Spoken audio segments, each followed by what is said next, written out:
दोस्तों नमस्कार। लोकतंत्र है भारत में, क्या यह कह देना काफी नहीं है? लोकतंत्र की भी कोई क्वालिटी होती है क्या? यानी क्वालिटी ऑफ डेमोक्रेसी, यह शब्द इस दौर में कोई मायने रखता नहीं है। क्योंकि लोकतंत्र के मंदिर के भीतर जब यह सवाल उठने लगे कि इस देश में वोट कुछ भी पड़े, जब वो गिने जाएंगे तो कुछ और होंगे, और इन सवालों को लेकर अगर आप सुप्रीम कोर्ट का भी दरवाजा खटखटाते हैं तो फिर न्याय आपको नहीं मिलेगा। यानी पूरा सिस्टम और गवर्नेंस अगर पैरालाइज्ड हो चुका है तो उसके बाद सत्ता को किस बात का डर हो सकता है? अतीत के भारत का या भविष्य के भारत का? सत्ता की ताकत ऐसे वक्त में इतनी बड़ी होती है कि वो जो मन चाहे वो कह सकती है। वो कह सकती है यह देश वेद के आश्रय चलता है, वो कह सकती है यह देश विवेकानंद को सुनता है, वो कह सकती है यह देश गांधी का देश है, वो कह सकती है यह देश बुद्ध का देश है। वह कुछ भी कह सकती है। वह यह भी कह सकती है हम तो शांति के प्रतीक हैं। वो यह भी कह सकती है कि इससे पहले इस देश में कोई भी दंगे हुए वह एक भ्रम की स्थिति थी। वो यह भी कह सकती है कि हमारी ताकत हमारे 140 करोड़ लोगों में छुपी हुई है।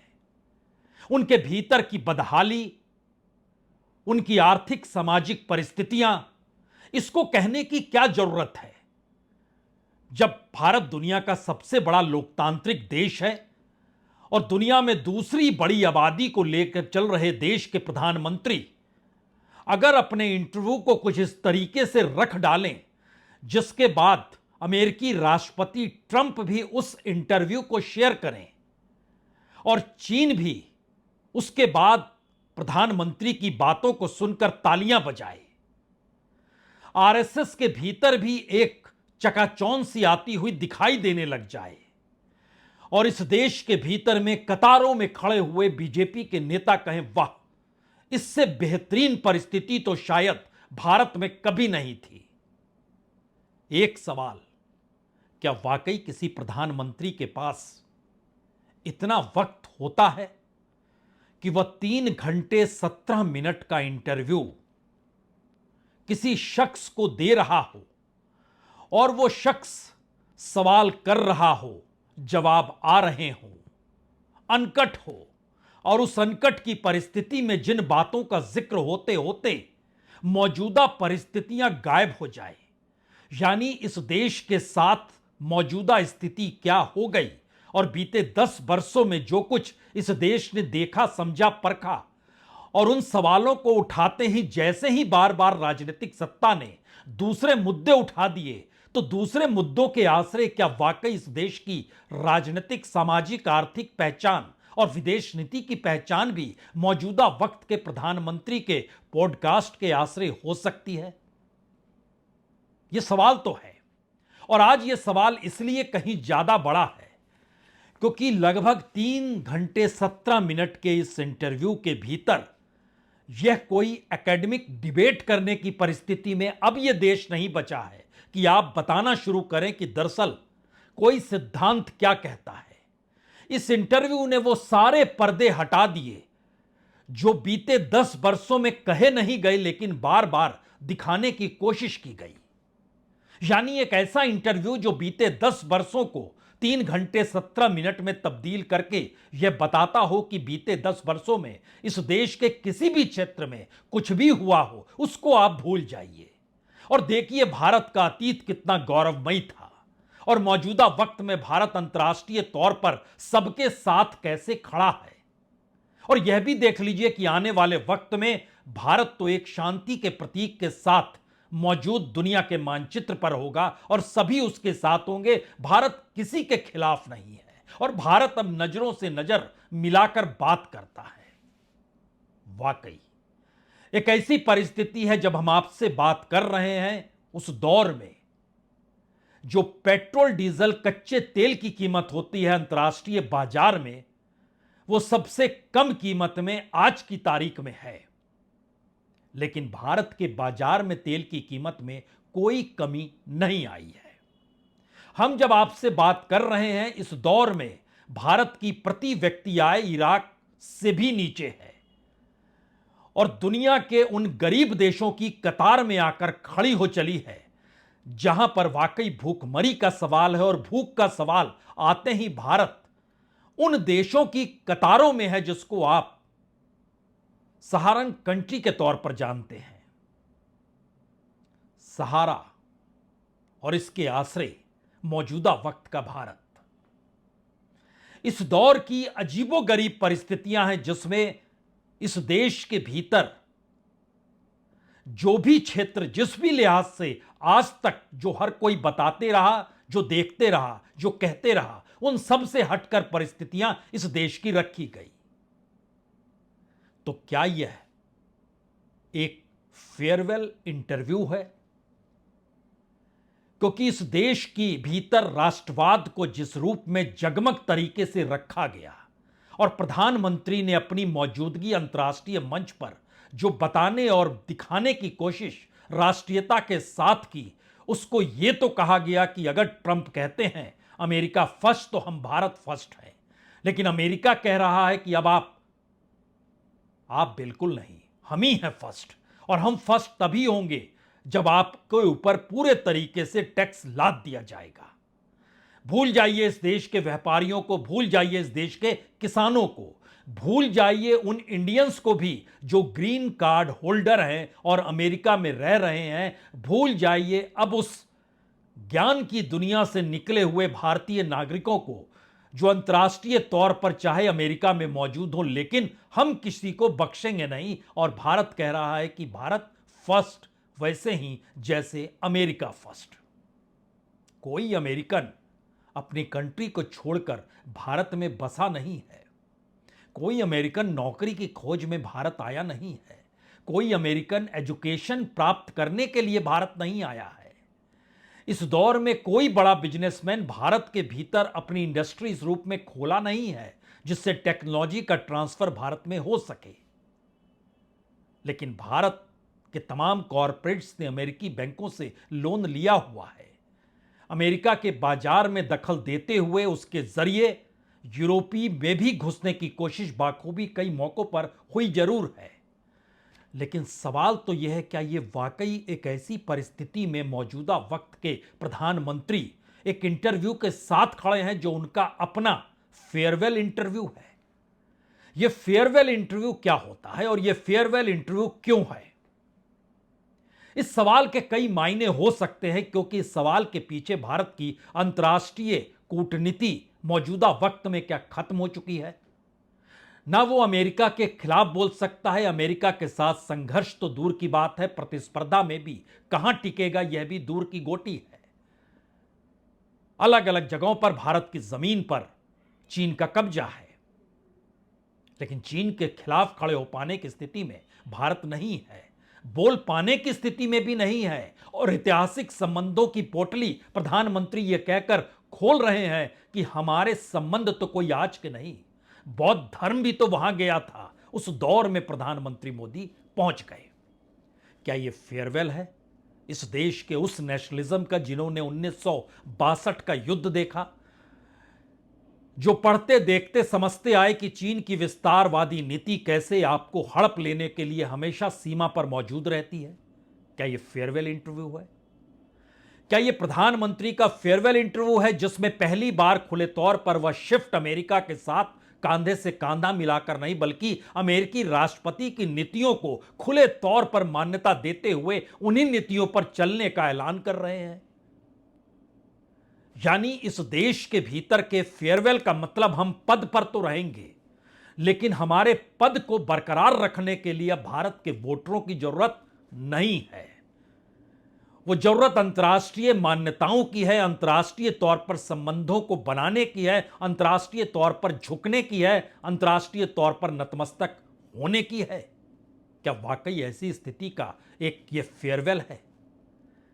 इस फेयरवेल के दायरे में पहली बार कहीं देश के भीतर वो आरएसएस, वो बीजेपी का प्रेसिडेंट कौन होगा, वो उत्तर प्रदेश के मुख्यमंत्री योगी आदित्यनाथ तो कहीं आने वाले वक्त में दिल्ली के रास्ते नहीं निकल पड़ेंगे।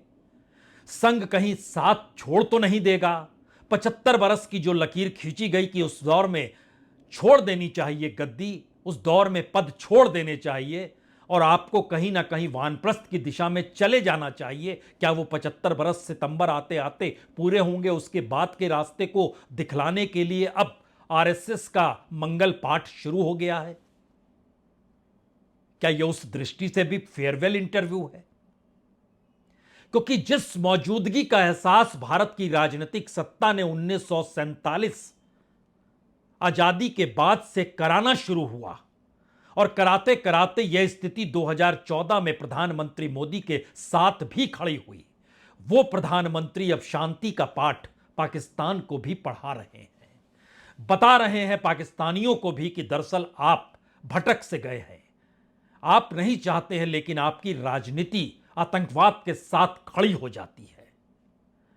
इस दौर में अंतर्राष्ट्रीय बाजार में भारत कितना पिछड़ चुका है अपने उत्पादन को लेकर, अपनी करेंसी को लेकर, अपने ह्यूमन रिसोर्स को लेकर। दुनिया भर के देशों में एक सवाल है, जो भारतीय वहां मौजूद हैं उनको लेकर अब एक सवाल उठने लगे हैं जो पहले नहीं थे।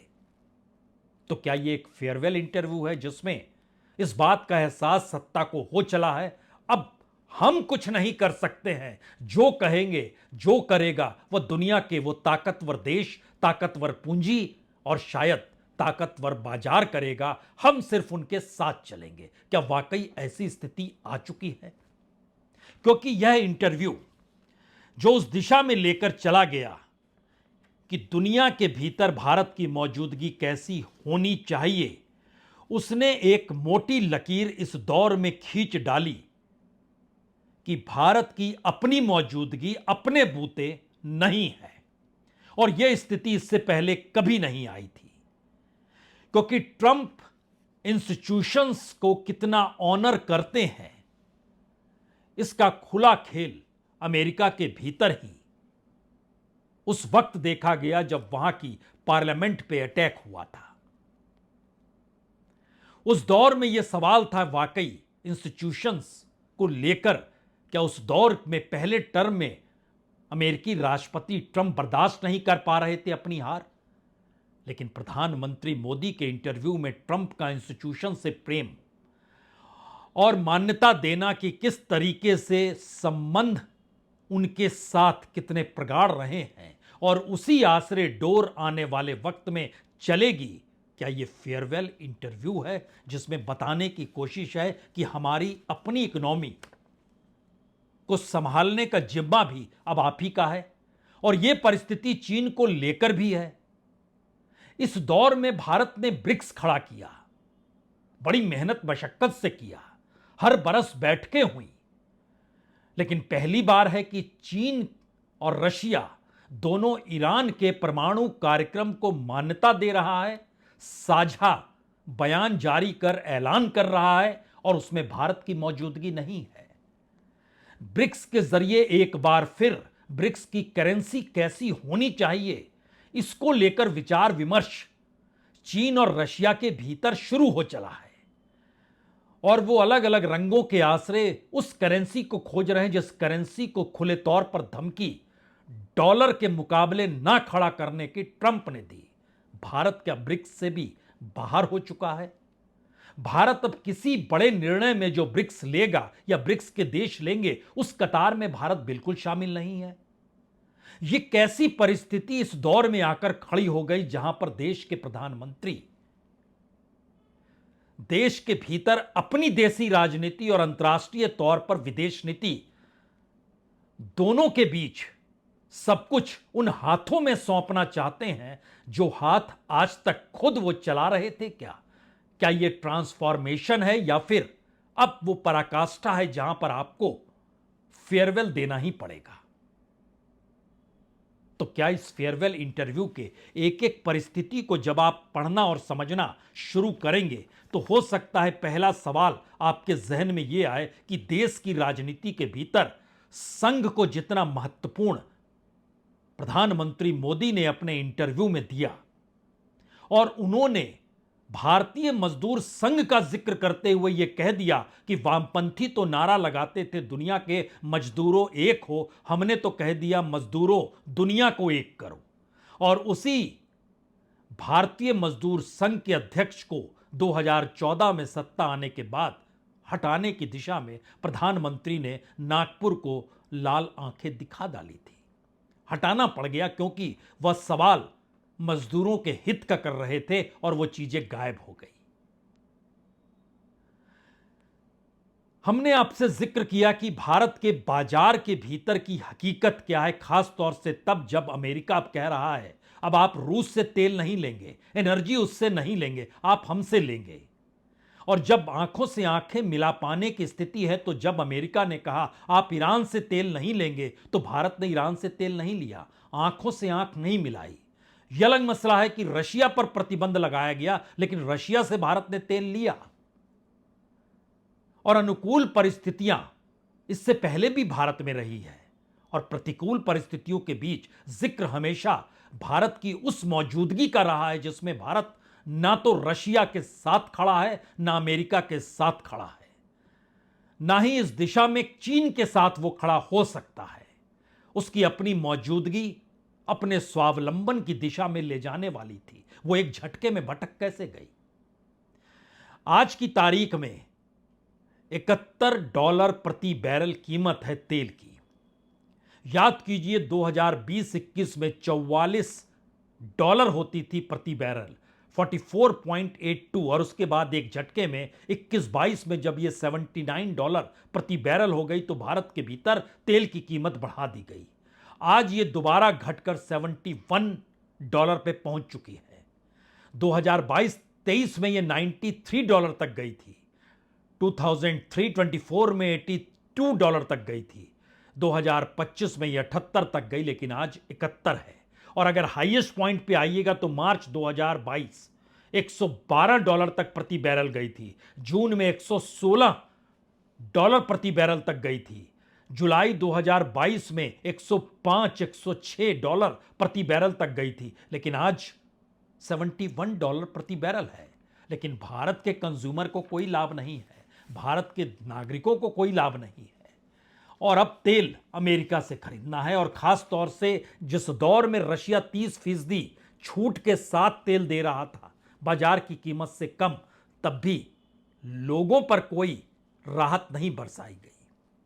दरअसल ये एक पूरी प्रक्रिया है जिसमें इस देश के भीतर लाभार्थी हो, वेलफेयर स्कीम्स हो, अलग अलग मंत्रालयों के हाथों से चीजें निकालकर प्राइवेट सेक्टर में देने की प्रक्रिया हो, जिसको मोनेटाइजेशन कहा गया। जो पूरी प्रक्रिया प्राइवेटाइजेशन की थी, जो अलग अलग पीपीपी मॉडल के जरिए ट्रांसफर होते होते प्राइवेट सेक्टर के हाथों में दिया गया, क्या वो बीते 10-11 सालों में अब उस चरम पर आकर खड़ा हो चुका है जहां भारत की ढहढहाती इकोनॉमी में एक ऐसी परिस्थिति खड़ी हो गई है कि अपने बूते भारत की इकोनॉमी अब यहां के लोगों को अपने पांव पर खड़ा होना नहीं सिखा पाएगी। इसीलिए अब हर वो चीज मंजूर है जिसके जरिए अर्थव्यवस्था किसी भी हालत में हमारे अनुकूल रहे और हम आपके अनुकूल रहें। शायद इसीलिए पहली बार जब दुनिया के मानचित्र पर अमेरिका और चीन टकरा रहे हैं, ट्रेड वार दोनों के बीच चल निकला है, उस दौर में यही दोनों देश भारत के प्रधानमंत्री के इंटरव्यू पर तालियां बजा रहे हैं। यानी पहली सहमति है ट्रंप के आने के बाद कि चीन ने भी खुशी जाहिर की कि प्रधानमंत्री मोदी ने यह नहीं कहा कि हमारे बीच में कोई संघर्ष होगा, उन्होंने कहा प्रतिस्पर्धा होगी, संघर्ष भूल जाइए। उन्होंने कहा अतीत के बेहतरीन संबंध काम करेंगे, अब कोई संघर्ष किसी रूप में नहीं होगा। वो खुश हो गए, चाइना खुश हो गया। लेकिन चाइना की घेराबंदी करने के लिए अमेरिका तैयार है, उसको क्वाड भी चाहिए, उसको ये पैसिफिक ओशन में ओशियान को लेकर अपने अनुकूल करना भी चाहिए। वो कर भी रहा है, भारत उसमें सहयोग भी दे रहा है। लेकिन भारत की इकोनॉमी का ढहना शायद उस आर्थिक गुलामी की दिशा में बढ़ना है जहां पर भारत की विदेश नीति, कूटनीति और शायद इकोनॉमिक परिस्थितियां एक झटके में भारत के भीतर से नहीं, दुनिया के दूसरे देशों के प्रोडक्ट और पूंजी यानी करेंसी और उत्पाद के जरिए तय होगी। यह परिस्थिति पहले नहीं थी। यह परिस्थिति पहली बार निकलकर सामने आई है। हमने शुरू में कहा आपसे, लोकतंत्र, क्वालिटी ऑफ डेमोक्रेसी क्या होती है लोग भूल चुके हैं। इसीलिए प्राइम मिनिस्टर को कहना पड़ता है, आलोचना लोकतंत्र की आत्मा है। सवाल यह है कि आलोचना का पैमाना भी क्या हो, यह भी इस लोकतंत्र से गायब हो गया। और गायब होते होते एक ऐसी परिस्थिति में आकर इस देश को खड़ा कर दिया गया जहां पर अब नॉर्मल कुछ नहीं है। नॉर्मल से मतलब है कि लोकतंत्र जो एक सामान्य तरीके से रेंगता था, जिसमें एक डायलॉग की परिस्थिति थी, जिसमें सर्वधर्म समभाव की स्थितियां थी, जिसमें इस देश के भीतर में चिंता होती थी कि न्यूनतम वेतन कितना होना चाहिए, इस बात की चिंता होती थी कि लोग बेरोजगारी की वजह से कहीं भटक तो नहीं रहे हैं, इस बात की चिंता होती थी कि इस देश के भीतर में हर इंस्टीट्यूशन अपना काम कर रहा है या नहीं कर रहा है, इस बात की चिंता होती थी कि संविधान की परिभाषा गढ़ते वक्त न्याय के रास्ते में कोई रुकावट ना आए और लोकतंत्र के रक्षक के तौर पर चुनाव आयोग भी कम से कम किसी राजनीतिक सत्ता के साथ खड़ा होता हुआ बिल्कुल नजर ना आए और निगरानी रखने वाला मीडिया कम से कम सवाल तो पूछे। यह जो क्वालिटी ऑफ डेमोक्रेसी थी अगर गायब हो गई तो उसके बाद इंटरव्यू में क्या कहा जाएगा। जो इंटरव्यू दिया गया 3 घंटे 17 मिनट का लैक्स फ्राइडमैन, जिनका जन्म चेकोस्लोवाक जो कि रूस का हिस्सा है वहां पर हुआ, 1983 का जन्म है, अमेरिका में रहते हैं, अमेरिकी पॉडकास्टर के तौर पर पहचान है और इन्होंने खुले तौर पर पाकिस्तान से जुड़े सवालों के अंश के तहत प्रधानमंत्री मोदी ने पहली बार शांति का पाठ पाकिस्तान को पढ़ाया। आरएसएस की नजरों में राष्ट्रवादी होने की अंतिम लकीर तक चले गए, संघ की भूरी भूरी प्रशंसा कहते रह गए। 10 बरस तक हो सकता है वो संघ के दफ्तर नहीं गए, लेकिन अब नागपुर का रास्ता उन्हें पकड़ना होगा।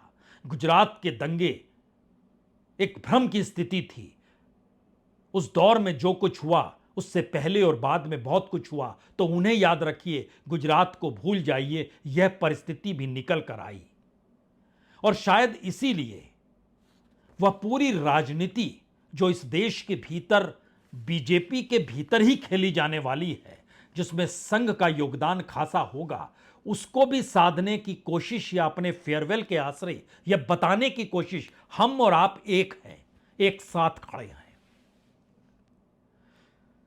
कम से कम 8-10 सवाल ऐसे हैं जिसने इस इंटरव्यू के जरिए शायद एक संदेश बहुत बड़ा दे दिया है। पहला सवाल, क्या मौजूदा वक्त में प्रधानमंत्री मोदी भारत को आर्थिक तौर पर संभाल पाने में अब असफल हो चुके हैं और अब उनके सामने इस देश की इकोनॉमी को विदेशी ताकतों के हवाले करने के अलावा कोई रास्ता नहीं है? दूसरा सवाल, क्या प्रधानमंत्री मोदी उस कूटनीति को अपना रहे हैं जिसमें दुनिया के 2 ताकतवर देश चीन और अमेरिका दोनों लड़ें, लेकिन भारत को लेकर दोनों की दृष्टि कम से कम आर्थिक तौर पर मदद करने वाली हो? तीसरा सवाल, इस दौर में जो वर्ल्ड पावर नए तरीके से बन रहा है और उसमें अमेरिकी राष्ट्रपति जिस रास्ते पर चल निकले हैं, जिसका विरोध आंख से आंख मिलाकर यूरोपीय यूनियन कर रहा है, फ्रांस भी कर रहा है, मैक्रोन ने मुलाकात में कहा भी, सवाल भी उठाए, मैक्सिको कर रहा है, कनाडा कर रहा है, लेकिन भारत अब अमेरिका से आंख नहीं, कांधे से कांधा मिलाकर और अपने कांधे पर बैठाकर अमेरिका को आगे बढ़ाने को तैयार है। चौथा सवाल, 1962 के बाद से जो चीन की विस्तारवादी नीति भारत के निशाने पर रही और जो आरएसएस भी चीन को लेकर यह कहती रही कि चीनी सामानों तक का बहिष्कार होना चाहिए, अब खुले तौर पर उनके लिए भारत के बाजार खुल जाएंगे, क्योंकि भारत अपने तौर पर उन प्रोडक्ट्स को बना पाने की स्थिति में नहीं है। पांचवां सवाल, क्या भारत के भीतर की राजनीति में अब प्रधानमंत्री मोदी समझ चुके हैं कि यह देश का ट्रांसफॉर्मेशन जो उन्हें करना था, जो सिविलाइजेशन चेंज था, वो ला चुके हैं। अब उन्हें कुछ कहने बताने की जरूरत नहीं है। इसीलिए वेद से विवेकानंद तक का जिक्र उसको खुद से जोड़कर अपनी परिस्थिति भी उसी आईने में लाकर खड़ा करना चाहते हैं। सातवां सवाल, क्या प्रधानमंत्री मोदी का वाकई यह एक फेयरवेल इंटरव्यू है जिसने एक शुरुआत की है कि अब हम नहीं बल्कि दुनिया के भीतर की हलचल भारत को चलाएगी, और दुनिया की हलचल के बीच भारत की मौजूदगी 140 करोड़ लोगों का प्रतिनिधित्व करते हुए प्रधानमंत्री मोदी कुछ इसी अंदाज में अपने आप को रखेंगे जहां पर भारत को एक अध्यात्म का देश मान लिया जाए और अध्यात्म के आश्रय इस देश चल रहा है, इस पर मुहर लग जाए। और शायद आखिरी सवाल, क्या भारत के भीतर प्रधानमंत्री मोदी की अपनी राजनीतिक यात्रा उस चरम पर पहुंच चुकी है जहां पर अब उनके अपने साथी सहयोगियों को भी बहुत कुछ तय करना है, और इस खींचतान की परिस्थिति में वो ये जान चुके हैं कि अगर उन्होंने खुद को उन परिस्थितियों के साथ नहीं रखा जहां वो शायद चुनाव से भी ऊपर हो, लोकतंत्र से भी ऊपर हो, शांति की प्रक्रिया से भी ऊपर हो, और इन सब से ऊपर उस मनोभाव को वो रखना चाहते हैं कि सिर्फ मैं ही मैं हूं और कुछ नहीं है। और शायद एक सवाल आपके जहन में होगा, अगर ऐसी परिस्थिति आ गई है और यह फेयरवेल इंटरव्यू है तो फिर इसका अंत कहां पर होगा? अंत कहां पर होगा यह कहना मुश्किल है, लेकिन यह शुरुआत है भारत को भारत की तर्ज पर ना चला पाने की परिस्थितियों से पल्ला झाड़ते हुए अंतर्राष्ट्रीय मंच पर खुद को इस तरीके से परोस देना कि जिसे चाहिए जो चाहिए वह उसी नजरिए से हमें अपना ले। बस हम यही चाहते हैं। बहुत बहुत शुक्रिया, बहुत बहुत शुक्रिया।